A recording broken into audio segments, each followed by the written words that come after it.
What's going on, everybody? Jackson Fuller here with the Star News, and I'm happy to be joined today by Trey Clucas, a Cape Fear Academy junior this past year, former Hoggard basketball and baseball player for the latest episode of ZOOMTIME. I think Trey's got a very interesting story we're going to talk about today. But first off, Trey, how are you doing? How have you been holding up during this coronavirus pandemic? I'm good. So, doing whatever I can to stay active and stay ready to play. So, yeah. And, sorry, go ahead. Yeah, that's about it. Trey and I, we saw each other at the Beau Rivage golf course the other day, and I hadn't seen him in a while. And I remember last year covering him a lot for Hoggard baseball and basketball. But Trey, I know you decided to leave Hoggard and go to Cape Fear Academy and enroll in the Pro 5 Baseball Academy. Kind of walk me through that decision. Why did you and your family kind of figure that was the best outlet for you? Yes, sir. So, it was tough to leave Hoggard and, leave all my friends and honestly, leave my hometown for a little bit and go play somewhere else. While I was still at Cape Fear Academy doing school and everything. I mean, I had some time in Wilmington still, but honestly, just to pursue my dreams of potentially getting drafted and, having the best opportunity for me to pursue college, I just felt like it was the best opportunity for me to go to Pro 5 and be around those guys. I mean, I went up over the summer last year and was just honestly blown away by how professionally it was ran and just how, they play baseball like every day. So, that's almost a dream as a high school kid to do that. So tell me a little bit more about Pro 5. What's the setup like? Are you split by age group? I mean, how you got there this past year and you start there. What was the setup like for you to kind of enhance your baseball training? Yeah, so Pro 5 is a baseball academy. It has kids from all around, from each age group in high school, and it also hosts post-grad kids also.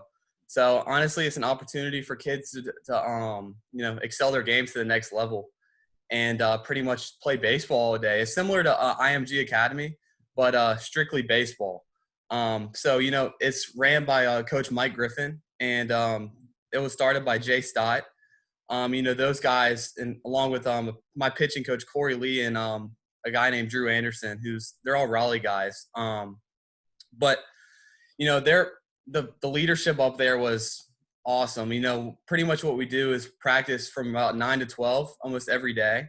It was a little different for me this year, being at Cape Fear Academy and splitting time. So what I would do is I would do my classes at Cape Fear, and I would go up for games, and I would go up for bullpens or practices that I need to be at. And it was nice because both schools worked with me, both with absences and also like catching up and stuff like that. So it was nice. That's awesome. And it's located in Apex, is that right? It is. So it's around the Raleigh area. So our home stadium is actually Tink Park in Holly Springs, which is where the Salamanders play, a summer league team. So that's where we do everything. Pretty much everything's based out of.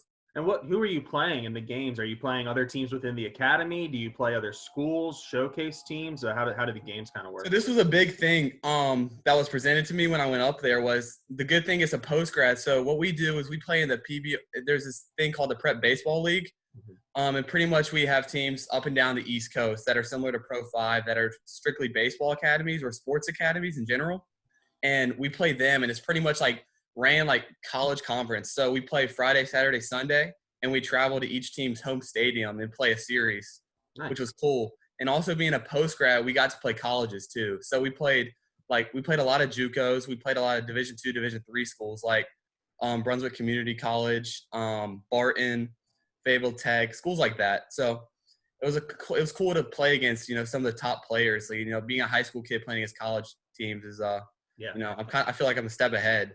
So. Yeah, I was going to say, you definitely probably had to mature a lot more as a baseball player, stepping up in that competition. Oh, yeah. It's clearly turned out fruitful for you. I know you committed to Rice University this past year. Congratulations on that. Thank Rice you. is quite the historical baseball program. What about Rice kind of made it the right fit for you? Honestly, the relationship with the coaching staff was a big thing for me. Also, just the opportunity that they presented to me and the fit. Honestly, so my relationship with Rice started actually from Pro 5. So our infielders coach at Pro 5, Drew Anderson, was rooming. So they roomed together with my recruiting coordinator at Rice, Paul Yanish. So they played pro ball together, and they roomed together for 5 years and played with the team. So that relationship, when I got to Pro 5, they were like, hey, we think this would be a good fit for you. Would you be interested? And I was like, I don't know much about it other than, how historic their team is and how, how good a school it was. So I was like, I'm definitely interested. And, they came down in the fall to watch me pitch a couple times in Raleigh. And it just kind of went from there. And I took my official visit in January, and I loved it. And, it was just, everything from the school to the players to the coaching staff. I mean, they really made me a priority, I felt like. And, it was just a great opportunity, and I'm excited to get down there. And I think Rice is in the Conference USA. Is that right? That is right. But they play some serious baseball. I was looking at their schedule a little bit, kind of getting ready for this interview. I saw, this Texas Tech, Missouri State, who's made a super regional. I mean, how exciting is it, a year from now, not only will you be playing college baseball, but you'll probably be playing against the best of the best. Yes, sir. So, that was another thing. So the schedule is as good as it gets. I mean, they play, you name it, every top 25 team. And I mean, they're Rice is playing them. So it was cool to go down there and kind of listen to what they had to offer, and also like watch them play a little bit and watch them practice and see how serious, like, it's college level is different. So, it's cool to watch how they go about their grind, and, to play against best competition, they really put the work in. So it was cool. I imagine the MLB draft is still a possibility. How much is that kind of on your mind? And, what's kind of the next step that you want to take this year when you go to Pro 5 full time? And what do you really want to try and work on? For sure. So that's definitely, that's the dream for me. That's, that was a big opportunity and a big reason why I went to Pro 5 also. It's just the connections they had there. I mean, they have many, many guys drafted out of Pro 5. So, the connections that all the coaches had there to the draft, and the amount of scouts that come to our practices every day was definitely a big reason why I chose Pro 5. And also what I've been working on pretty much was honestly just velo jump. I feel like for the most part I had good control, and I had really good command over my pitches. The biggest thing for me for the draft was to really just make an increase in velo, just, go from the upper 80s to the lower 90s. So what are you still a work in progress. What are you topping out right now, if I can ask? So I've been up to around 88, 89. Okay.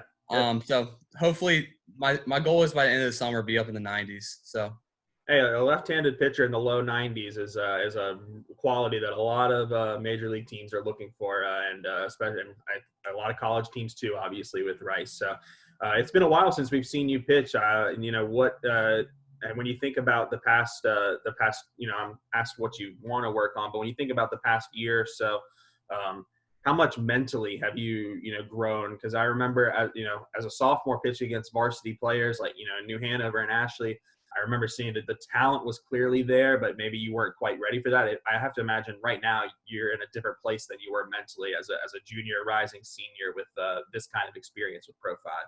Completely. So, honestly, it was a quick jump for me. It had to be. Honestly, I got thrown to the fire a little bit going to Pro 5.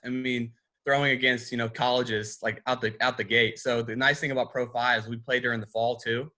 So we played some colleges, going out there and facing, 22-year-old grown men is different for sure. So that was the great thing about Pro 5 is I really developed mentally, was just by, being in the competition and, putting myself in the fire a little bit and, learning how to handle adversity and going through that a little bit. So I've definitely grown as a pitcher for sure, and definitely mentally.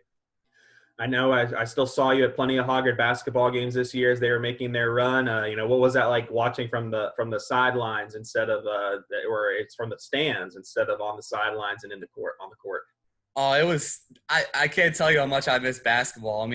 Honestly, I've been playing a lot of pickup lately with and during this quarantine and stuff, there's nothing really like a basketball sweat. And, watching all my friends and all my boys and my old teammates going out there and making that run was pretty special. It was pretty cool. So, I'm always going to support them no matter what. Is that maybe one of the things is that probably the thing you miss most about Hoggard is just being able to play basketball? Because I know you guys had a really tight-knit group the past, 2 years ago when you were there, and then that kind of rolled over with Sebastian and Jackson and Cam as the seniors this year. For sure. I definitely miss it a lot.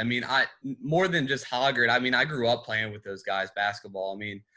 like Jackson Massey, for instance, was like, I've been playing, we played travel ball together all since I was like 6 years old. So, just playing against all those guys all the time and, running through Halo hoops and playing against all those guys, it was definitely tough to leave that. And I've definitely missed it. At Cape Fear Academy, have you gotten to play pickup with Georges and Emmanuel and Yvonne and those Canadian guys at all?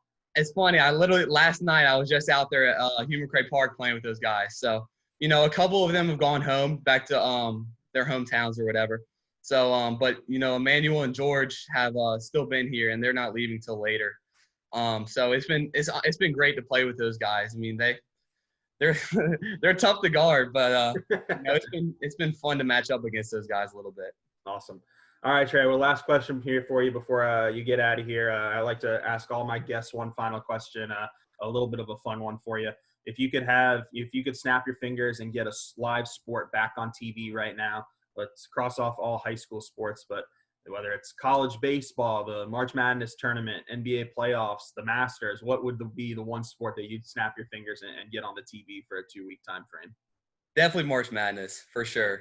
I mean, there's nothing like it. So, not having that this year was definitely weird. So That's probably the one thing I would want back on the TV. It was certainly weird, and it feels like it's the weirdest thing about all this like missing sports to me is like, I don't know, I associate March with college basketball, April with baseball, June with the NBA finals, and it's like I'm like losing track of the days now that there are no sports. So who's your favorite college basketball team? I'm a Duke guy, so growing up, actually my neighbor Cameron Thayer, soccer player, Winthrop, used to play at Hoggard. So my dad played basketball at NC State, but growing up, me and Cam being boys, he turned me to a Duke fan. So that's an easy way to be converted to a fan. I remember when I was growing up, there was like a 6-month stretch. I grew up down in Miami where I was a Florida State fan just because my best friend was a Florida State fan, but I quickly ditched that and went back to my Miami roots. So awesome, Trey. I really appreciate it, man. Thank you so much for joining me. Good luck this upcoming year full-time at Pro 5. Looking forward to following your path, and I hopefully maybe writing a story about the MLB draft coming up, and if not, we'll see how hopefully amazing things at Rice. So thank you so much for joining me, man. Thanks for having me.